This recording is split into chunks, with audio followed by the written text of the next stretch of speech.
When it comes to making an explainer video, you want the best there is for your business or product.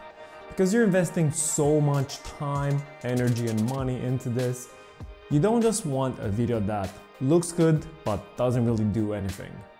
Over the years, I've seen so many bad explainer videos, and it really is a shame because most of the times all of those mistakes are easy fixes. My name is Edward Stinga from Videoplasty, and in this video we are going to look at what makes an explainer video good and what things you should look out for when you're making an explainer video. The first thing that you want to look out for, and I would say it's probably the most important part of an explainer video, is the script. And this goes all the way up to like even Hollywood films. If the script is bad, it doesn't really matter how good the film looks. Like for example, just think about like the latest blockbuster Hollywood movies, right? They might have all the A-list actors, they might have all the amazing visual effects, but if the script is bad, you're just gonna watch it and be like, what the hell is going on? And the same goes for your explainer script. If you can, I would suggest you hire a professional to write the script for you, because usually they have hundreds of scripts as experience, and of course they're gonna do a great job for your video as well. But if that is not an option and you want to write the script yourself, in that case, I suggest you go watch all the tutorials that I posted on this channel about how to write amazing explainer scripts. And when it comes to writing explainer scripts, you want to spend as much time as possible. Because as I said, this is really the foundational pillar of your video, and everything else connects and starts with your script. A really important part of writing your script is getting to know and understand who your target audience is and basically who the viewer of your video is, because you want to start talking like your viewer is talking based on whatever niche you're in. Once you have a solid draft of your script, it really is important to give it a day or two and have another look at it with a pair of fresh eyes, because usually you're gonna discover things that you might have missed otherwise. So what I mean by this is that writing a script is a process and you need to give it time, because if you try to finish everything in half an hour, or like if you just try to cram in as much as possible in just, I don't know, whatever, in the same day, it's not gonna be as good compared to when you work on a first draft today, then give it a couple of days and then work on a second draft and then so on until you go through a couple of versions and end up with a final product that's going to be amazing. The second thing to look out for is the voiceover. And this one really annoys me because people don't pay enough attention to it, and in fact it's actually extremely important. I've had this happen a lot of times with clients where they want to handle the voiceover themselves and cut the costs basically. So usually what they do is they either record the voiceover themselves, usually on a laptop microphone, and what ends up happening is it's a very boring delivery of the voiceover, or the sound quality is absolutely ridiculous. Now, I'm really not against recording the voiceover yourself in general, but if you want to go that route and do it yourself, you want to prepare a little in advance and make sure you do a good job. And first of all, you need to have a very good microphone. For example, in my case, I'm using the Blue Yeti microphone for all my voice recordings, and it's doing an amazing job. But let's say, for example, you can't get your hands on an expensive microphone. In that case, you might have to do it on your iPhone, for example, or whatever phone you have. But if you want to record a voiceover on your iPhone, be sure to go online on YouTube and watch like 2 or 3 videos on how to record a voiceover on an iPhone to see what sort of conditions and settings you have to use to make sure you have a good quality voiceover. However, my personal suggestion for a commercial project like an explainer video is to always hire a professional voiceover actor. And there are, multiple places online where you can do this. But for example, let's assume you don't have hundreds of dollars to spend on top talents to record your voiceover.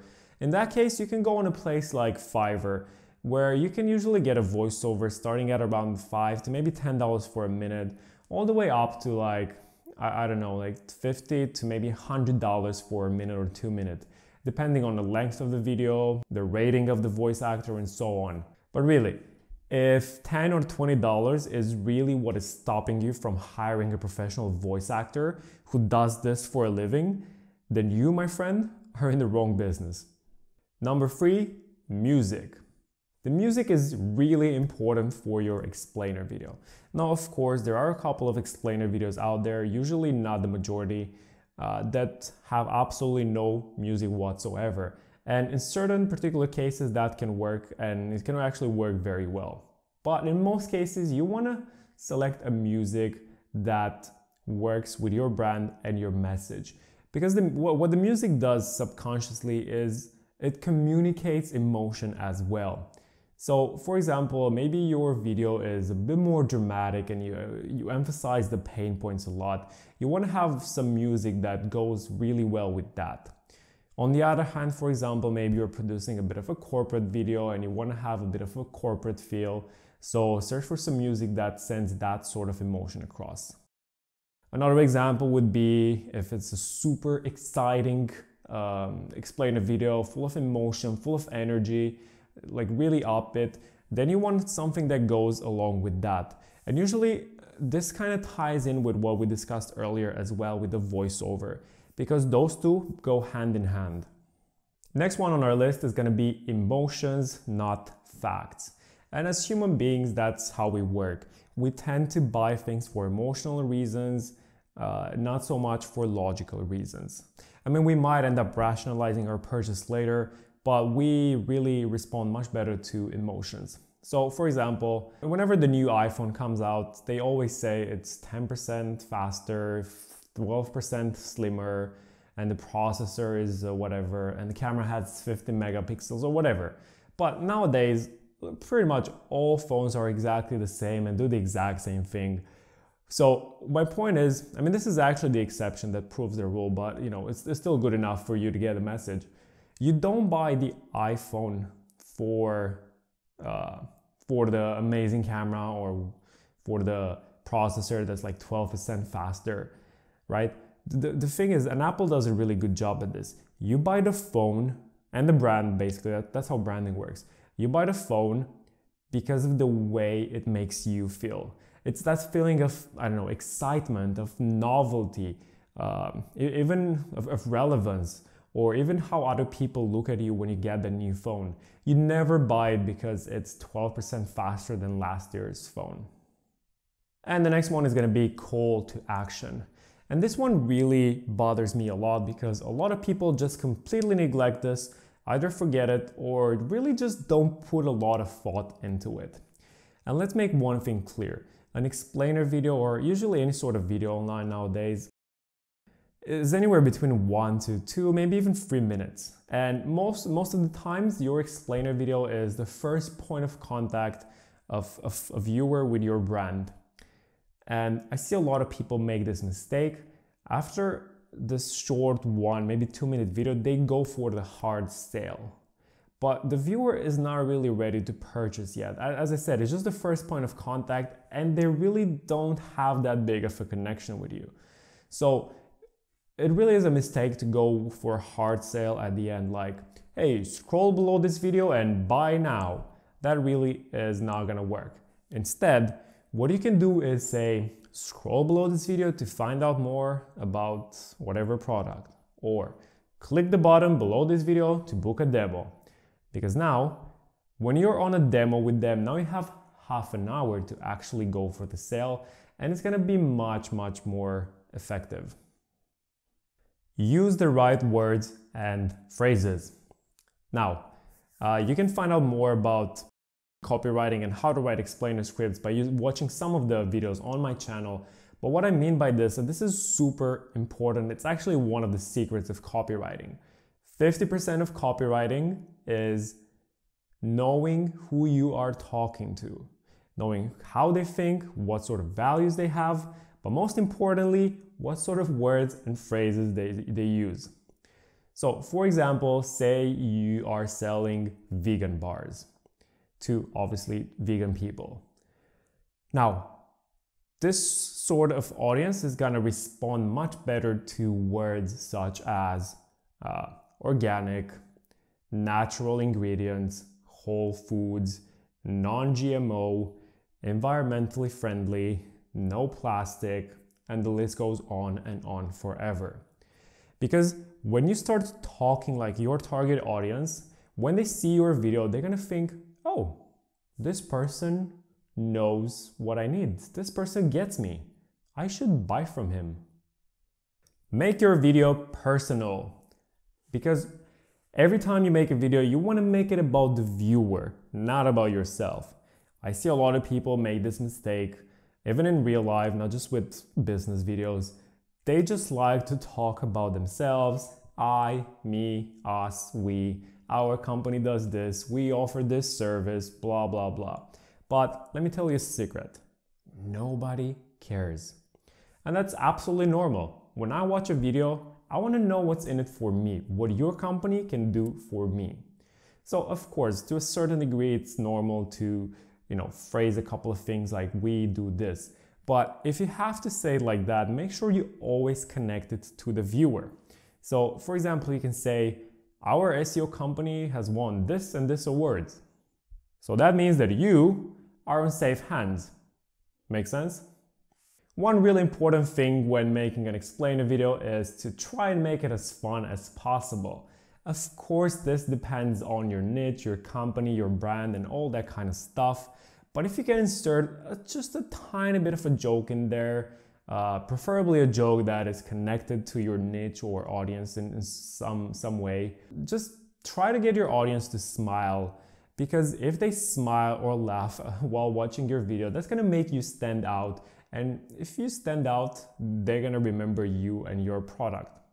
And as I said, this could be a joke, but at the same time, it could also be just a tiny visual thing. For example, right now I'm thinking about this, I think it was an explainer video from Gruma Media about Hipmunk, some flight search engine. And at the end of the video, where you show the logo, the call to action, and the URL on the bottom, that's when most people end the video right there. But what Gruma Media did was they had the mascot, I think it was a pig or something like that. They just had the mascot fly over the screen.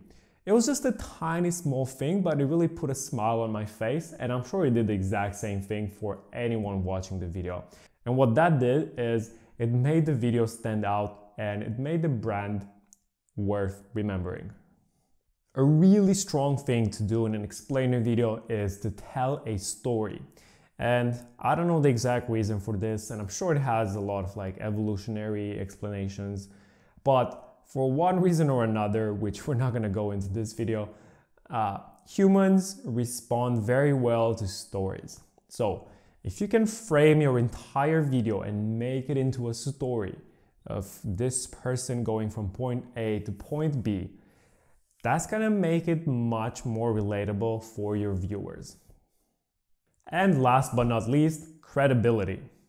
And this is crucial because we covered a lot of things so far. You emphasize the problem that the viewer might be having. You talk like the viewer. You say that you can offer a solution. But why would the viewer trust that you can actually deliver on your promise? Because just think about it for a second. You are basically asking another human being to part ways with their hard-earned cash and give it to you. Why would they do that? Because especially in today's age, literally everyone and their mom has a Facebook ads agency or a marketing agency, or explainer video studios, or is an entrepreneur on Instagram. So the point is, what makes them actually believe that you can deliver on your promise? And what you can do in this case is you can talk a little bit about what sort of credentials you have. So for example, some sort of companies, like big clients that you work with, a couple of testimonials. Maybe you've been in this industry for 5 to 10 years and that really gives you an edge over the competition. Now, of course, in most cases, and I understand this, if it's a new company, you don't have any of this. But if it's a new company, to build a little bit of credibility, what you definitely want to do is You need to add a refund guarantee. So if someone is not happy with your product, they can rest assured that they're gonna get their money back if your product doesn't do what it says it does. So that's it for this video. I hope you enjoyed it. I could go on for like another half an hour and cover a lot of other really important points when you're making an explainer video, but I didn't want to make this too long. If you enjoyed this video, make sure to smash that like button to help with the YouTube algorithm. Subscribe to this channel for more video content like this, and let me know which one was your favorite tip in the comment section below this video. And if you want to get a professional explainer video produced by a company that made hundreds of videos for clients all over the world, make sure you visit our website, check out our portfolio, and get in touch by visiting the link below this video. My name was Edward Stinger from Videoplasty, and I'll see you in the next one.